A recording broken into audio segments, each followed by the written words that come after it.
জয়নগরের মোয়া নাম শুনলেই জিভে জল। কিন্তু এই জয়নগরের মোয়া কেন এত সুস্বাদু এবং কেন তার এত সুগন্ধ, এর কিন্তু কিছু ইউনিক কারণ আছে। দেখো, জয়নগর যে অঞ্চলটা, সেই অঞ্চলে যে খেজুর গাছ, সেই খেজুর গাছটা কিন্তু অনলি জয়নগরের মোয়া তৈরির জন্য কিন্তু সেখানে শিল্প গড়ে উঠেছে। এবং তারা যে গুড়টা ইউজ করে সেটা হলো জিরেন কাঠের নলেন গুড়, অর্থাৎ ওই যে খেজুরের রস, ওটা কিন্তু মানে রৌদ্র ওঠার আগেই তারা তৈরি করে ফেলে। এবং ওখানে স্পেশাল কনকচুর ধানের খই ইউজ হয় এবং তার সাথে মেশানো হয় ক্ষীর, বাড়িতে তৈরি ঘি এবং কাজু ও কিশমিশ।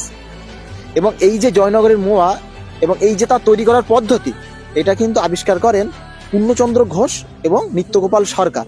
তো আমরা যারা ফুড লাভার বা তোমাদের মধ্যে যারা ফুড লাভার আছো, তারা কিন্তু আসল এবং খাঁটি জয়নগরের মোয়া খেতে গেলে জয়নগরে কিন্তু একবার যেতে হবে।